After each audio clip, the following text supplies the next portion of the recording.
de esta Z101, felicitando a la gerencia de esta Z101 por todo el despliegue para esta Semana Santa. Yo creo que labores muy bien coordinadas, como es de costumbre, en esta empresa, la más comprometida con el bienestar de los dominicanos, que es la Z101. No hubo ninguna ausencia notoria, señor Ramírez, porque estábamos autorizados. Pero fuimos parte. Sí. No, para nada. Eso sí. Siempre hace falta un poquito. Pero nada, el saludo para todo el equipo del gobierno de la mañana. El saludo para todo el país de aquí y el país de allá.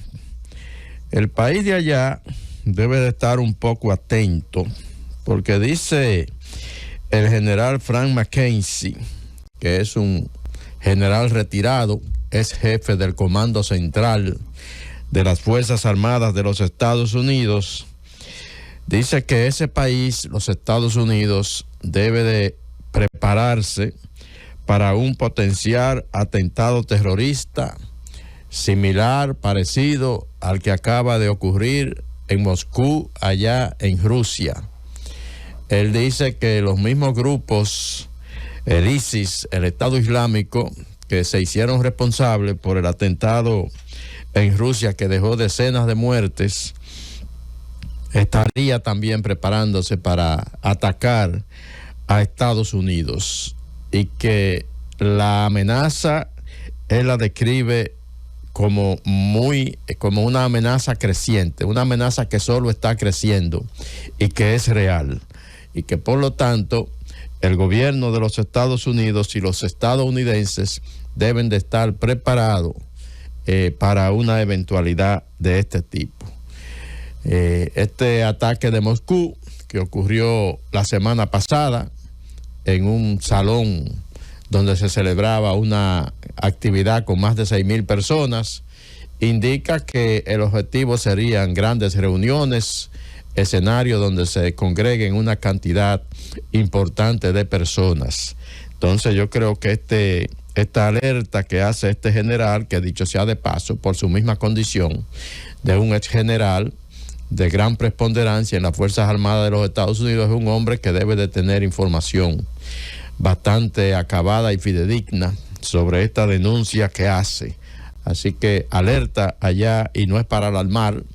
Yo creo que vivimos tiempos muy difíciles, y esa denuncia que hace este alto oficial, yo creo que debe ser bien atendida en Estados Unidos. El general, repito, Frank McKenzie, un ex jefe del Comando Central de las Fuerzas Armadas de los Estados Unidos. En el escenario internacional, yo creo que lo más caliente este fin de semana, no hubo políticamente tregua de Semana Santa en el Perú. Le tienen el agua puesta a la presidenta de ese país, la señora Dina Boluarte. El pasado sábado le allanaron su casa, su residencia privada. No solo que se la allanaron, le derribaron la puerta y entraron por la fuerza las autoridades policiales y del Ministerio Público de Brasil. Esto en medio de la investigación del denominado caso de los relojes Rolex, porque ha aparecido una denuncia en el sentido de que la presidenta de Perú estaría exhibiendo unos lujosos relojes que ella no ha declarado o no declaró cuando llegó a la presidencia, y por lo tanto se le investiga por enriquecimiento ilícito. Pero no solo le derribaron la puerta de su residencia mientras ella se encontraba allí con su familia, le derribaron también la puerta de su despacho en el Palacio Presidencial, en medio de la misma investigación, que ella denuncia como un abuso. Dice ella que es una acción arbitraria, desproporcionada, inconstitucional y abusiva por parte del Ministerio Público, que le responde indicando que no se trata de nada abusivo ni inconstitucional, sino una acción autorizada por los mecanismos de la justicia del Perú, y que por lo tanto solo estaban cumpliendo con una labor que le había sido asignada. Pero la presidenta del Perú, que tenía una cita para declarar con respecto al tema de los relojes, el día 5 de abril, anoche, le solicitó a la justicia de Perú que adelante su declaración para hoy lunes, porque ella tiene toda la disposición para comparecer y para aclarar el tema de estos relojes Rolex. Yo no sabía que en Perú era tan llamativo poseer un reloj Rolex y no declararlo, porque aquí en el país de nosotros los relojes Rolex andan en cualquier muñeca, rodando por ahí. Depende de los relojes, porque yo conozco mucha gente que andan con relojes de todo tipo acá, pero lo compran en el mercado de Taiwán, allá en China. Pero yo creo que ahí el sitio de impresiona menos que en otros. En eso estoy de acuerdo. Sí. No, en el caso de ella, bueno, ella se ha exhibido en actividades públicas oficiales. Se nota que tiene un reloj de lujo que lo lleva, pero dicen que no lo declaró y ya por eso le han... Pero en realidad no se trata de si es el reloj Rolex, no, se trata de la situación política que viene afectando al Perú desde hace mucho tiempo.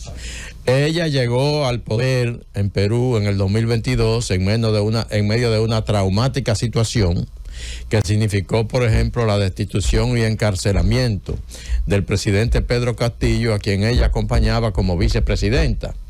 Ella, al parecer, llegó a algunos acuerdos con la derecha política peruana, asentada sobre todo con el control del Congreso de ese país.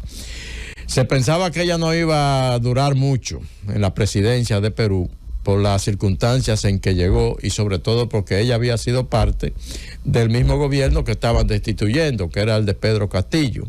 Pero ella al parecer llegó a algunos acuerdos y ha logrado permanecer, porque no voy a decir logró, porque sigue siendo todavía la presidenta constitucional del Perú.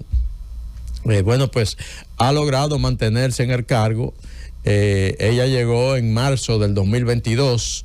Estamos en marzo del 24, ya aproximadamente 2 años en el cargo, en la presidencia de Perú, pero aparentemente se ha iniciado una ofensiva ahora para destituirla también. Y ya no solo se le allana su residencia, se le allana su despacho en el Palacio Presidencial, medidas sumamente extremas, sino que además ya en el Congreso se está presentando la denominada y famosa acción de vacancia por incompetencia moral.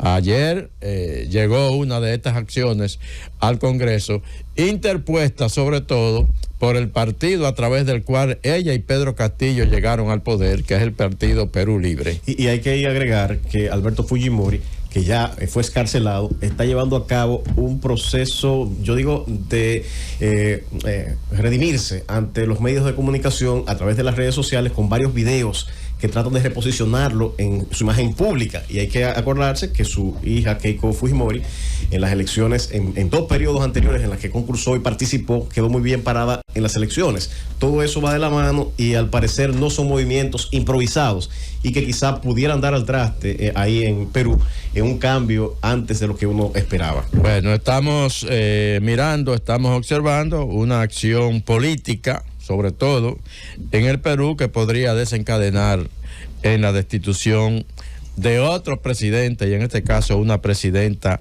de ese país. Definitivamente está en problema la señora Dina Boluarte allá en Lima, Perú. Termino, José Luis, en Israel. Parece que también la tregua política a Benjamín Netanyahu se ha terminado. La guerra ya lleva 6 meses. El propósito era destruir a Hamas casi de una vez, rescatar a todos los rehenes que tomó Hamas en el ataque del 7 de octubre hace 6 meses allá a Israel, pero independientemente de la ofensiva definitiva de Benjamín Netanyahu y de las Fuerzas Armadas de Israel sobre Gaza, esos propósitos hasta ahora no han logrado concretizarse, y ya la tregua política que aparentemente se le había dado a Benjamín Netanyahu parece que terminó.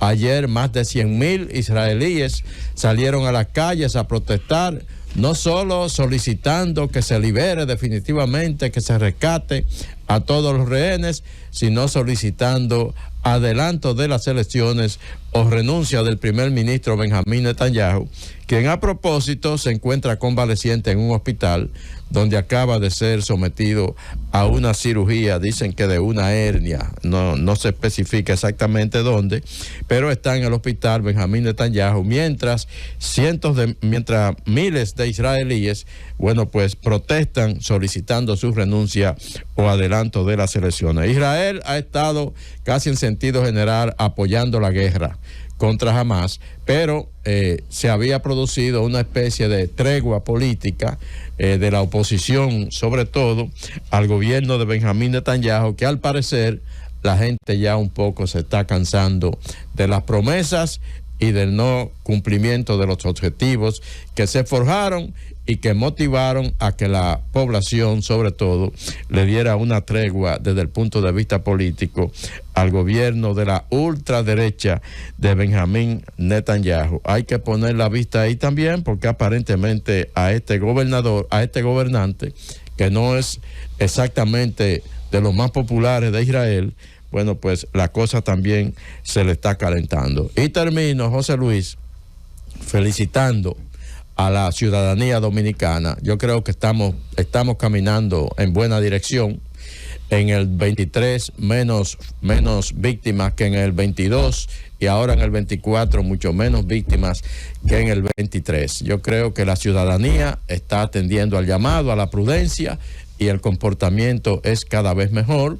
Eso sobre todo hay que agradecérselo también a los medios de comunicación que hemos ejercido a través de años una labor de concientización de la gente que al parecer está surtiendo definitivamente efecto. Así que felicitaciones a todos, pero muy sobre todo a las autoridades que se empeñan en hacer un trabajo eficiente y decidido en la Semana Santa. Llévatelo, Cundo.